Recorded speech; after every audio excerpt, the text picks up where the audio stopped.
నమస్తే welcome to our channel నేను సిరి రాబోయే ఎన్నికల్లో బూతుల దగ్గర బ్రీత్ అనలైజర్స్ పెట్టాలని చెప్పేసి అయితే ఈసీ అయితే కొన్ని వ్యాఖ్యలు చేసింది. సో ఇందులో ఎంతవరకు వాస్తవం ఉంది అనేది మనకి తెలియజేయడానికి మనతో పాటు ఉన్నారు ప్రముఖ senior journalist political analyst CS Rao గారు. నమస్కారం. నమస్తే సిరి. సార్, ఇప్పుడు రాబోయే ఎన్నికల్లో పోలింగ్ బూతుల దగ్గర బ్రీత్ అనలైజర్స్ పెట్టాలని చెప్పేసి ఈసీ అయితే చెప్పింది. సో ఎందుకు అలాంటి నిర్ణయాలు తీసుకుంది సార్ అసలు? సో రాబోయేటువంటి ఎన్నికల్లో కొన్ని సంస్కరణలు తీసుకురావడానికి ఎన్నికల కమిషన్ అయితే సిద్ధమవుతుంది. దాంట్లో భాగంగానే ఖచ్చితంగా ప్రతి పోలింగ్ కేంద్రం వద్ద బ్రీత్ అనలైజర్స్ వాడాలి అనేటువంటి ఒక నిర్ణయాన్ని తీసుకుంది. దానికి కారణం ఏంటంటే మద్యం ఇచ్చలవిడిగా ప్రవహిస్తుంది. ఎన్నికలు అనగానే మద్యము, డబ్బు ఈ రెండే కనిపిస్తున్నాయి. సో మద్యాన్ని నియంత్రించలేనటువంటి పరిస్థితికి ఇప్పుడు ఎన్నికల కమిషన్ కూడా వచ్చేసింది. గత అనుభవాలను దృష్టిలో పెట్టుకొని ఈసారి వీలున్నంత వరకు మద్యం తాగకుండా వచ్చి పోలింగ్ కేంద్రానికి ఓటు వేసే పరిస్థితిని తీసుకురావాలి అని చెప్పి భావిస్తుంది. కారణం ఏంటంటే మద్యం మత్తులో వాళ్ళు ఏం చేస్తారో, ఎవరికి ఓటేస్తారో తెలియనటువంటి పరిస్థితి. సో ఆ మైకంలో ఓటు వేస్తే ఆ ఓటుకి అర్థం ఉండదు. అందుకని చెప్పేసి ఎలక్షన్ కమిషన్ క్లియర్గా ఒక బ్రీత్ అనలైజర్ పెట్టి టెస్ట్ చేసిన తర్వాతనే, ఇప్పుడు ట్రాఫిక్ పోలీసులు టెస్ట్ చేస్తుంటారు, డ్రైవింగ్ చేయకుండా బ్రీత్ అనలైజర్స్ వాడుతూ ఉంటారు. అదేవిధంగా పోలింగ్ కేంద్రానికి వచ్చినటువంటి ప్రతి వాళ్ళకి బ్రీత్ అనలైజర్ పెట్టి టెస్ట్ చేసి పోలింగ్ కేంద్రంలో పంపించి ఓటు వేయించాలి అనేటువంటి ఒక నిర్ణయం ఎన్నికల కమిషన్ తీసుకుంది. దానికి ప్రధానమైనటువంటి కారణం ఏంటంటే ఆంధ్రప్రదేశ్ని దృష్టిలో పెట్టుకుని తీసుకుందా అనేటువంటి అనుమానం కూడా రాకపోదు. కారణం ఏంటంటే మద్య నిషేధం అని చెప్పినటువంటి జగన్మోహన్ రెడ్డి ప్రభుత్వం ద్వారానే, ప్రభుత్వమే అమ్మిస్తుంది మద్యాన్ని అమ్మిస్తుంది. ప్లస్ సొంత బ్రాండ్స్, జగన్మోహన్ రెడ్డి సొంత బ్రాండ్స్ని అమ్మిస్తుంది. జనరల్గా అన్ని చోట్ల దొరికేటువంటి బ్రాండ్స్ ఆంధ్రప్రదేశ్లో దొరకవు.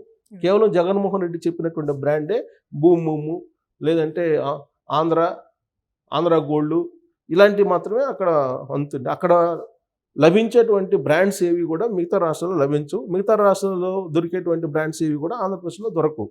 సో ఇది ప్యూర్గా సెంట్రలైజ్ అయిపోయింది. జగన్మోహన్ రెడ్డి సెంట్రలైజ్ చేసుకున్నాడు ఆ మద్యం వ్యాపారాన్ని. సో దీంతో రేపు రాబోయేటువంటి ఎన్నికల్లో ఈ మద్యం పంపిణీ అనేది భారీగా వైఎస్ఆర్ కాంగ్రెస్ పార్టీ చేసేటువంటి అవకాశం ఉంది. మద్యంతో వాళ్ళకి పీకల దాకా తాగించి ఓట్లు వేయించుకునేటువంటి అవకాశం ఉంది అనేటువంటి అభిప్రాయానికి వచ్చి ఉండొచ్చు ఎన్నికల కమిషన్. కారణం ఏంటంటే 2-3 సార్లు వచ్చి ఆల్రెడీ రాష్ట్రంలో పర్యటించి వెళ్ళింది. దొంగ ఓట్ల వ్యవహారాన్ని చూసింది. వాళ్ళు ఏ విధంగా గతంలో ప్రిసైడింగ్ ఆఫీసర్స్ సంబంధించిన ఐడీలు తీసుకొని వాళ్ళు లాగిన్ అయిపోయి ఏ విధంగా దొంగ ఓట్లకు సంబంధించి ఐడి కార్డు క్రియేట్ చేశారు, ఇవన్నీ కూడా చూసింది. ఇవన్నీ చూసిన తర్వాత ఫ్రీ అండ్ ఫెయిర్ ఎలక్షన్స్ జరపాలి అనేటువంటి ఉద్దేశంతో ఎన్నికల కమిషన్ ఈ చర్యలు తీసుకుందేమో అనిపిస్తుంది. ఇప్పటికే కొంతమంది సీనియర్ సిటిజన్ కానీ, లేదంటే రిటైర్డ్ ఐఏఎస్లు, ఐపీఎస్లు వీళ్ళు ఆల్రెడీ సొసైటీ ఫర్ డెమోక్రసీ అనేటువంటి పేరుతోటి వీళ్ళు ఎప్పటికప్పుడు ఆంధ్రప్రదేశ్లో ఉండేటువంటి వ్యవహారాన్ని తెలియజేస్తున్నారు. దొంగ ఓట్లకు సంబంధించిన వ్యవహారాన్ని కానీ, లేదంటే ఐప్యాక్కి సంబంధించి ఏమేం చేస్తుందని కానీ, వాలంటీర్ల వ్యవస్థ ఏ విధంగా దుర్వినియోగం చేస్తుంది గ్రౌండ్ లెవెల్లో అనే దాని మీద ఇప్పటికే ఆల్రెడీ ఎప్పటికప్పుడు ఎన్నికల కమిషన్కి కంప్లైంట్ చేస్తూ ఉంది. ఆ క్రమంలో కొన్ని సంస్కరణలు తీసుకొస్తుంది ఎన్నికల కమిషన్. తీసుకొస్తున్నటువంటి క్రమంలో ఇదొక సంస్కరణ అని చెప్పి అనుకోవచ్చు. ఇంకోటి ఏంటంటే ఈసారి ఎన్నికల్లో ఎవరైతే వయోవృద్ధులు ఉంటారో, పోలింగ్ బూత్ దగ్గరికి నడుచుకొని రాలేనటువంటి పరిస్థితుల్లో ఉంటారో వాళ్ళకి ఇంటి దగ్గరే ఓటు వేసేటువంటి వెసులుబాటు కూడా కల్పించింది. సో వాళ్ళు ముందే కనుక అప్లై చేసుకుంటే ఇంటి దగ్గర నుంచే ఓటు వేసేటువంటి వెసులుబాటు కల్పించింది. ఇంకోటి ఏంటంటే తాజాగా తీసుకొచ్చినటువంటి ఒక సంస్కరణ, తాజాగా వెల్లడించినటువంటిది ఏంటంటే జనరల్గా ఆధార్ కార్డు తీసుకొని రమ్మంటారు. అదే ఆధార్ కార్డు తీసుకుని అవసరం లేదు, ఆధార్కి లింక్ అయి ఉండాల్సిన అవసరం లేదు. సో ఆధార్ కార్డే చూపించాల్సిన అవసరం లేదు. ఏదైనా ID card, photo ID card ఏదైనా చూపించి నీ ఓటు నువ్వు వేయచ్చు అని చెప్పి ఒక నిర్ణయం తీసుకుంది. దానికి కారణం ఏంటంటే ఆ సంస్కరణ కూడా ఎందుకు తీసుకొచ్చింది, ఆంధ్రప్రదేశ్ని దృష్టిలో పెట్టుకుని తీసుకొచ్చిందా అనేటువంటి ఒక ప్రశ్న వేసుకుంటే కనుక ఖచ్చితంగా ఆంధ్రప్రదేశ్లో జరుగుతున్నటువంటి అవకతవకలను దృష్టిలో పెట్టుకొని తీసుకొచ్చిందేమో అనిపిస్తుంది. ఏంటి అవకతవకలు అని అంటే ఆధార్ కార్డులకు సంబంధించిన వివరాలన్నీ కూడా వైఎస్ఆర్ కాంగ్రెస్ పార్టీకి సంబంధించినటువంటి వాలంటీర్ల దగ్గర ఉన్నాయి. వాలంటీర్లు అంటేనే వైఎస్ఆర్ కాంగ్రెస్ పార్టీకి సంబంధించిన ప్రతిబింబాలు. వాళ్ళ కార్యకర్తలనే వాలంటీర్లుగా నియమించుకున్నారనేటువంటి విషయం విజయసాయి రెడ్డి చెప్పాడు అనేక సందర్భాల్లో. తాజాగా జగన్మోహన్ రెడ్డి కూడా అనేక సమావేశాల్లో చెప్పారు, వాలంటీర్లు అందరూ మన వాళ్ళేను, కొన్ని రోజుల పాటు వాలంటరీకి స్వస్తి బలికి మనకు పార్టీకి పనిచేయండి అని చెప్పి కూడా ఆయన చెప్పాడు. ఇటీవల గుంటూరులో జరిగిన సమావేశాలు వాళ్ళకి ప్రోత్సాహకాలు ఇచ్చాడు. ప్రోత్సాహకాలు ఇచ్చి మీరే నన్ను గెలిపించాలి, ఈసారి ఎట్టయినా సరే మీరే ప్రభుత్వ పథకాలు తీసుకున్నటువంటి వాళ్ళ దగ్గరికి వెళ్ళి వాళ్ళని పోలింగ్ బూత్ దగ్గరికి తీసుకొచ్చి ఓట్లు వేయించాల్సిన బాధ్యత కూడా మీదే అని చెప్పి ఆయన బాహాటంగా చెప్తూ ఉన్నారు. అవును సార్.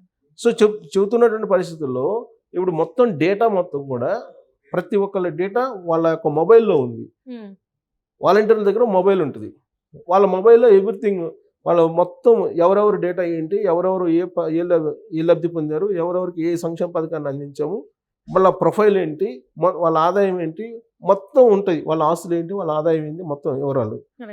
సో దాంతోపాటు ఆధార్కు సంబంధించినటువంటి మొత్తం కూడా ఉంటాయి. సో కాబట్టి ఆధార్ను బట్టి చూస్తే కనుక ఖచ్చితంగా వాళ్ళ డేటా తెలిసిపోతుంది. కాబట్టి ఆధార్ అనేది చూపించాల్సిన అవసరం లేదు. పోలింగ్ కేంద్రానికి పోయినప్పుడు ఆధార్ చూపిస్తే మొత్తం డీటెయిల్స్ తెలుస్తాయి.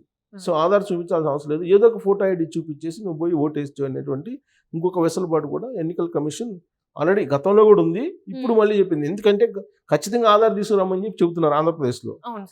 సో అందుకని ఆధార్ అవసరం లేదు, మీరు ఏ ఫోటో ఐడి అయినా చూపించి మీ ఓటు వేసుకోవచ్చు అనేటువంటి ఇంకొక అభిప్రాయాన్ని, ఇంకొక వెసులుబాటుని కూడా కల్పించింది. అంటే ఎక్కడ జరిగింది ఆంధ్రప్రదేశ్ లో జరుగుతుందని చెప్పేసి ఈసీ లాంటి నిర్ణయాలు తీసుకున్నాను అనుకోవచ్చా సార్? అదే మొత్తం ఏదైనా ఒక నిర్ణయం తీసుకుంటే భారతదేశం మొత్తం ఇది ఇంప్లిమెంట్ అవుతుంది. కాకపోతే సమస్య ఎక్కడ వచ్చిందో ఆ సమస్యను స్టడీ చేస్తేనే పరిష్కారం వస్తుంది. కాబట్టి ఆంధ్రప్రదేశ్లోనే భారతదేశంలో ఏ రాష్ట్రంలో లేనటువంటి సమస్యలు ఉన్నాయి. ఎన్నికల ఓట్లకు సంబంధించినటువంటి ప్రక్రియలో ఓట్లను తీసివేయటం కానీ, మళ్ళీ చేర్చుకోవడం కానీ, దొంగ ఓట్లు ఐడి కార్డులు తీసుకోవడం కానీ, ఇవన్నీ కూడా ఆంధ్రప్రదేశ్లోనే ఉన్నాయి. కాబట్టి ఈ పరిష్కారం కూడా ఇక్కడి నుంచే రావాలి కదా. ఇంకా వేరే రాష్ట్రంలో జరగండొచ్చు, జరగకపోయి ఉండొచ్చు. కానీ దీన్ని బేసిక్గా తీసుకొని సంస్కరణలు తీసుకొచ్చి అన్ని రాష్ట్రాలు కూడా దీన్ని ఇంప్లిమెంట్ చేస్తారు, అంటే అక్కడ జరగకుండా ఉండటానికి. సో ఆంధ్రప్రదేశ్లో ఉండే సిచ్యువేషన్ ఏంటంటే భారతదేశ వ్యాప్తంగా ఎక్కడా జరిగినటువంటి విధంగా అక్రమాలు ఓటర్ల జాబితా తయారీ విషయంలో కానీ, ఓటర్లను చేర్చుకోవడంలో కానీ, తొలగించడంలో కానీ జరిగాయి అనేది అందరికీ తెలిసిన విషయమే. అలాగే ఎలక్షన్ కమిషన్ దగ్గర కూడా ఆ రిపోర్ట్ ఉంది. కాబట్టి దాంట్లో భాగంగానే ఈ సంస్కరణలన్నీ కూడా తీసుకురావడం జరిగింది. వాలంటీర్లు కూడా అసలు పోలింగ్ కేంద్రం దగ్గర ఎంటర్ కానీ కూడా ఎక్కడా కూడా వాలంటీర్ వ్యవస్థ లేదు, ఒక ఆంధ్రప్రదేశ్లోనే ఉంది. అందుకే వాలంటీర్లు ఎవరు కూడా ఎన్నికల ప్రక్రియలో పాల్గొనకూడదు, ఎన్నికలు జరిగే రోజుల్లో అసలు వాళ్ళు ఉండకూడదు. సపోజ్ వాలంటీరు ఇంకొక కాన్స్టిట్యున్సీ సంబంధించి లేదంటే వేరే ప్రాంతం అతను అనుకో, ఇక్కడ ఉండడానికి లేదు అతను ఎలక్షన్ రోజు. అలాంటి నిబంధనలు ఎందుకు తీసుకొచ్చిందంటే ఆంధ్రప్రదేశ్ దృష్టిలో పెట్టుకునే తీసుకొచ్చింది ఎన్నికల కమిషన్. సో ఇప్పుడు దానికి ఆ ఎన్నికల కమిషన్ ఆ విధమైన నిబంధన పెట్టింది కాబట్టి మళ్ళీ ఇప్పుడు జగన్మోహన్ రెడ్డి ఏం చేస్తూ ఉన్నాడు, మొత్తం మండలాలకు సంబంధించిన లీడర్లందరినీ పిలుచుకుని అత్యవసర సమావేశం పెట్టుకొని వాలంటీర్లు కాదు, వాలంటీర్లు పక్కన పెట్టమంది కాబట్టి ఎన్నికల కమిషన్ ప్రతి పోలింగ్ కేంద్రం వద్ద ఒక 15 మందిని సెలెక్ట్ చేయండి, వాలంటీర్గా ఉండేటువంటి వాళ్ళని కాకుండా ఒక 15 మందిని సెలెక్ట్ చేస్తే హార్డ్ కోర్ ఎవరైతే ఉంటారో వాళ్ళని సెలెక్ట్ చేస్తే కనుక వాళ్ళు ప్రతి పోలింగ్ కేంద్రం దగ్గర ఉండాలి. వాళ్ళు ఉండి వాళ్ళు ఏం చేస్తారు, ఏదైనా వివాదం వచ్చినప్పుడు ఆ 15 మంది వచ్చి ప్రత్యర్థుల మీద దాడి చేయటము, లేదంటే ప్రత్యర్థులను నిలదీయటం, ప్రత్యర్థులను భయప్రాంతులకు గురి చేయటము, ఇలాంటివి చేయడానికి ప్రతి పోలింగ్ కేంద్రం దగ్గర 15 మందిని సిద్ధం చేస్తున్నారు. ఇప్పుడు యుద్ధానికి పోతే కనుక ట్రైనింగ్ ఇస్తాను కదా, అలా ట్రైనింగ్ ఇచ్చేసి 15 మందిని సెలెక్ట్ చేయాలి. ఆ 15 మంది ప్రతి పోలింగ్ కేంద్రం దగ్గర వస్తారు. ఆ 15 మంది ఏం చేస్తారంటే ఈ చిన్నదానికైనా సరే గొడవ పెట్టుకోవాలి, ప్రత్యర్థులను ఓటుకి రానియకుండా చేయాలి, ప్రత్యర్థులు ఎవరు వచ్చి ఓటు వేయడానికి లేకుండా భయప్రాంతులకు గురి చేయాలి. ఒకవేళ ఎవరైనా వచ్చినా కానీ వైసీపీకి అనుకూలంగా ఓటేసే బాధ్యత కూడా ఈ 15 మందికే ఇస్తున్నారు. సో ఆ లిస్ట్ తయారు చేయండి ఆ 15 మందిని అని చెప్పి. సో అట్టా కొన్ని లక్షల మందిని ఇప్పుడు మళ్ళీ తయారు చేస్తున్నాడు. ప్రతి పోలింగ్ కేంద్రానికి ఒక 15 మంది అంటే లక్షల మంది తయారవుతారు. సో వీళ్ళందరూ ఏం చేస్తారంటే రేపు కేవలం గొడవ పెట్టుకోవడానికి, అక్కడ బెదిరించడానికి, లేదంటే ప్రలోభ పెట్టడానికి, వాళ్ళకు అనుకూలంగా ఓటేసుకోవడానికి సామధాన భేద దండోపాయాలన్నీ ప్రయోగించేటువంటి బాధ్యతను ఆ 15 మందికి అప్పచెప్తున్నారు. అంటే దీనికి మళ్ళీ ఏ సంస్కరణ తీసుకొస్తుంది ఎలక్షన్ కమిషన్ అనేది చూడాలి. ఇప్పటి వరకు అయితే వాలంటీర్ల వ్యవస్థని తొలగించడానికి రకరకాల పోరాటాలు చేశారు అనేక మంది, దానికి ఒక పరిష్కారం ఇచ్చింది ఎన్నికల కమిషన్. ఇప్పుడు మళ్ళీ కొత్తగా ఒక వ్యవస్థను తయారు చేస్తున్నాడు జగన్మోహన్ రెడ్డి, దానికి ఏం చేస్తాడో తెలియదు. సో మొత్తం మీద ఏంటంటే మద్యం అనేది బాగా మద్యము డబ్బు ఈ రెండే కదా ప్రధానంగా ఉన్నాయి ఆంధ్రప్రదేశ్లో ఎన్నికల ప్రక్రియలో. సో ఈ మద్యము డబ్బును నియంత్రించేదానికి ఎన్నికల కమిషన్ అయితే ప్రత్యేకంగా శ్రద్ధ తీసుకుంది. దాంట్లో భాగంగా బ్రీతింగ్ అనలైజర్ పెడుతూ ఉంది. అది పెడితే మద్యాన్ని నియంత్రించవచ్చు. మద్యం మత్తులో వచ్చి వాళ్ళు చెప్పింది విని ఓటేయకుండా కొద్దిగా ఆలోచించి ఓటేసానికి వెసులుబాటు కల్పిస్తూ ఎలక్షన్ కమిషన్ ఆ నిర్ణయం తీసుకుంది. ఇంకా డబ్బు ప్రవాహాన్ని అయితే ఈ 15 మందే చేస్తారు ఎలాగూ. రైట్. దాని మీద గొడవలు చేయడానికి, గొడవలు పట్టడానికి వీళ్ళందరూ ఉపయోగపడతారు. సో జగన్మోహన్ రెడ్డి అయితే ఈ మొత్తం ఈ కసరత్తు అంతా చూస్తే కనుక కొంచెం అల్లకొల్లోలం అక్కడ ఎన్నికల రోజున భయానక వాతావరణాన్ని సృష్టించడానికి సిద్ధమవుతున్నట్టు కనిపిస్తుంది. దానికి ఎన్నికల కమిషన్ ఏం చేస్తుందనేది చూడాలి. రైట్.